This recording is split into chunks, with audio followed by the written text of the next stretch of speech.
Okay, good day investors and welcome to Investing Ideas. So on this YouTube channel I try to communicate ideas that I've learned or acquired from other sources and share my way of investing, which is dividend growth investing as well as value investing. So today we have a few topics that I want to skim through, and first of them being is why I'm buying in this kind of a market when everybody else is selling. So as you can see in finviz.com, this is overall a pretty red day. Most big stocks, Facebook, Google, Microsoft, even J&J, JP Morgan, the big banks are all red. So basically everything is red, mostly except utilities. And I want to go into why I'm using this opportunity to buy more stock while there's a slight panic all over the market. So first things first, I want to show you one of my brokerage account. This is eToro. It's meant more or less for Europeans. I don't know if it's operating in the United States. I might make a video about eToro in the future if you're gonna ask for it, this kind of content. But I just like to go to the news feed and read about what other people are doing, what other people are thinking, and I try to use the psychology against them. So as you can see, the newsfeed is actually full with these kind of comments, like, "Is this a glimpse of what's to come if Biden wins? Yuck!" And he tagged Nasdaq, the S&P, Microsoft, PayPal, which are stocks that have been beaten down pretty heavily today. The volatility alerts minus 5%, and this dude is even asking why he cannot buy NEO with leverage, which is a dumb idea to do. Not only in this kind of a market, but I believe using leverage, you need to know what you're doing. And just going down and reading a few more news feeds, I think this is going to drop much more during the week. Do you agree? And when you see people thinking like this, is when you actually have to think backwards. So the more people think that the stocks will drop, the less likely is that they will actually drop. And if you actually go through, like here you can see another kind of a news feed which is negative. Now you have to go to hell. I mean, if you use a lot of leverage and don't protect your funds and you don't have free cash on hand all time when you are investing in the market, you're going to be overexposed to the market. So my first advice is to always keep some cash in your portfolio which are not allocated to stocks. I usually keep a little less than 20%. I know that big YouTube investors like Jeremy or Kevin, they say that you should always keep like 25 to 30% in bad stock market conditions like we're actually right now, when all of the stocks are pretty overpriced, decently overpriced, I would say actually. And Jeremy is almost 30% in cash. I don't like to keep that much money in cash because I really don't know what the stock market is going to do.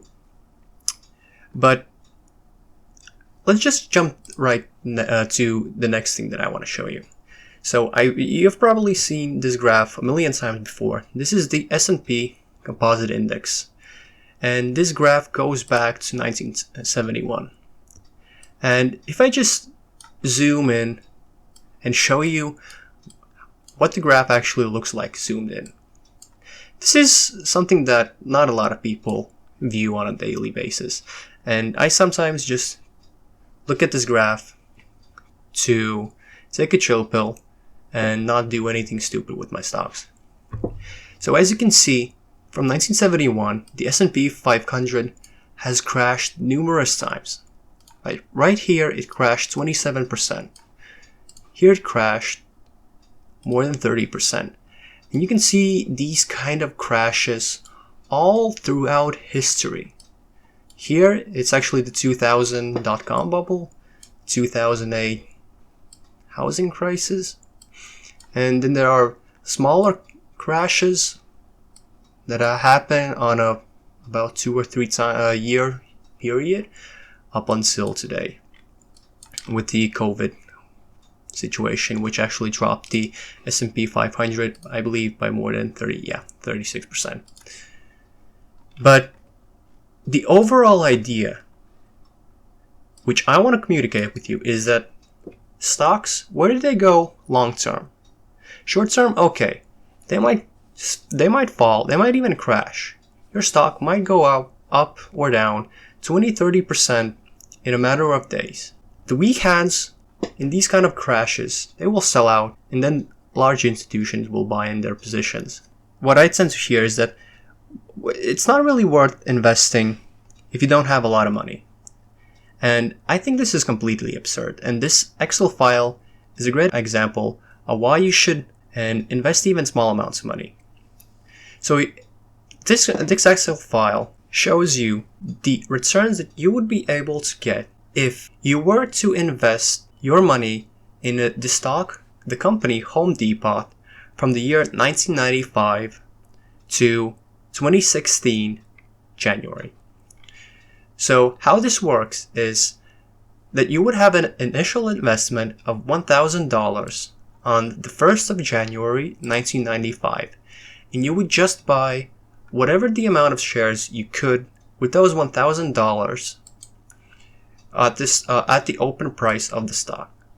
And then every single month for 20 years, you would invest only $100 every single month on the first date of that month on the open. So you would just do your initial valuation of the company, your initial bullish thesis, and you would conclude that the company is a great investment long term.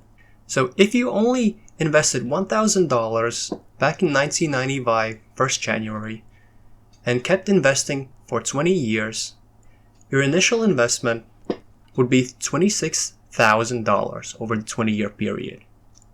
If you would not reinvest your dividends, then after 20 years, you would have $129,284.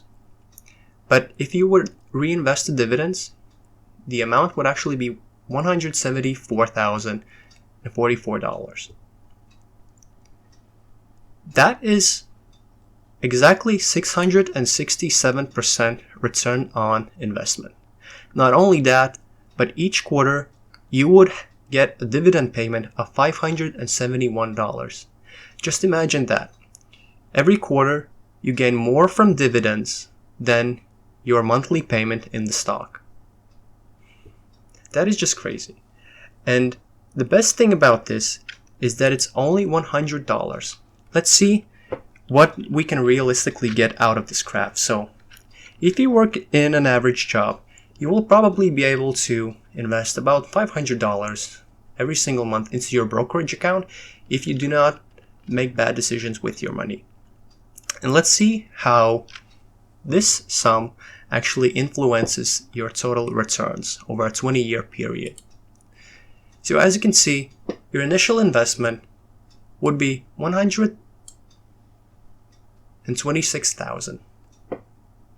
But without reinvesting the dividends, your total investment would be $594,033. But if you were to reinvest the dividends, your total amount of money would be $788,482. A total return on investment of 623%. And a quarterly dividend of $2,624. So this is why I like to look at investments as long-term assets.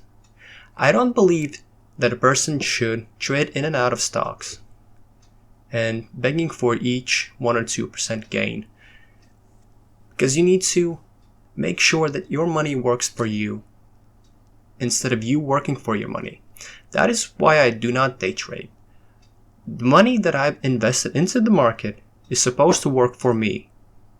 It's supposed to generate me enough wealth over my lifetime without me actually doing anything to get it. With that being said, let's jump into CNN Business Fear and Greed Over Time Index.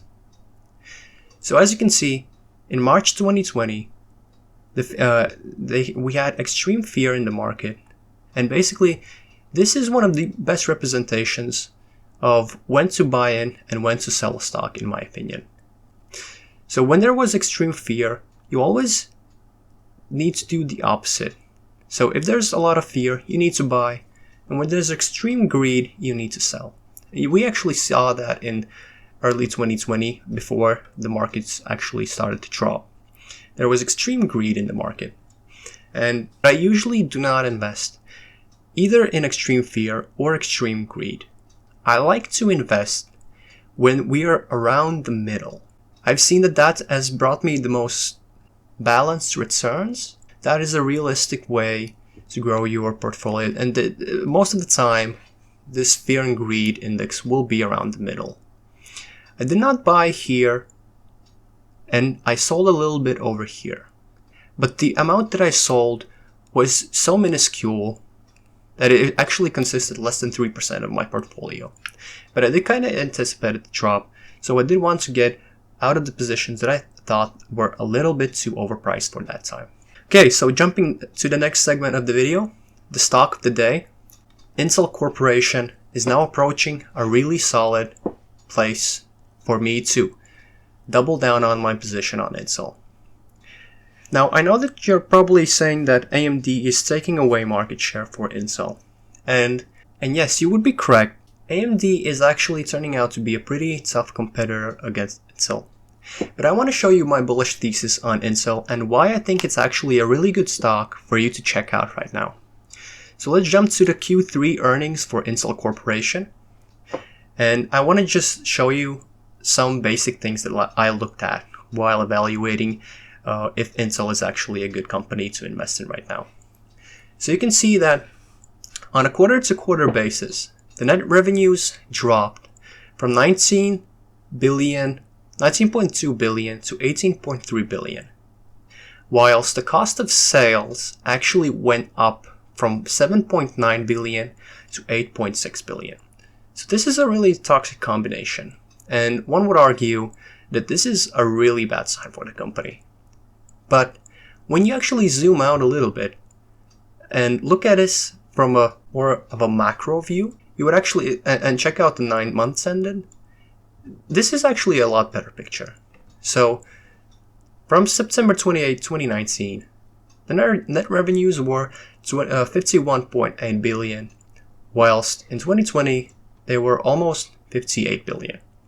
So that is actually a good sign. So they did have a bad quarter, but their net revenues are increasing. The operating expenses actually decreased a little bit, but I wouldn't necessarily say that this is some sort of a drop from the management team. I think this number usually does fluctuate just a little bit, so I would think that this is just kind of a noise. Gross margin fell as well from 11.3 billion to 9.7 billion, but again, if you look at a macro view from 9 months ended, it was 30.2 billion, but in 2020 it was 32.2 billion. So gross margin actually increased as well. They've increased their trading assets, their total cash investments, and they have more total current assets than they did a year ago. So despite Intel actually having a really bad quarter, they actually are growing on a yearly basis. So I wouldn't necessarily be as stressed out with Intel. I will probably not buy Intel at these prices because I already have a position. I was one of the few buyers that did bought Intel after they announced their Q2 earnings and the stock kind of gapped down. But I will continue to add to my position if it goes down to the 38 region approximately. And to sum up this video, I actually want to show you something that I stumbled upon from CNBC. And this is Jenny Harrington, and she's a portfolio management in Gilman Hill Asset Management. So I want to show you her bullish statement on the company and why she is not selling out of the stock. Are you getting out of Intel? Not at all. The only thing I regret here is not buying it today and when we bought it in the spring. If I could buy it today and initiate a new position, I'd be happy to. The way I'm looking at this is that there's so much short-termism on the numbers today. When I think back to some of the best investments we've made, they've been at points like this. So we bought Target, for example, the day Amazon announced Whole Foods and there wasn't a positive report to be had. We bought Qualcomm the day after Brexit. There wasn't a positive report to be had. And those are very, very long-term focused investments. We're the same with Intel right now. So be it if there's a rough patch. In our whole holding period, which from here on will probably be 3 years plus, I'm quite certain we'll make money, and I'm quite certain that we'll look back on this and see it as a rough patch that they emerge from quite profitably. They make a ton of money, and they'll figure out a way back to growth. Yeah, but So there you go. So a professional isn't selling out of the stock, and she's having a long-term view just as I am, and I'm thinking about being in the stock for the next 5 years. So I'm not really afraid of Intel having this kind of a downturn. Every single company has bad times and period. And I do believe that the management team will figure out a way to turn things around and compete against AMD. So thank you for watching the video, and please let me know what you want to see in the next one. Peace.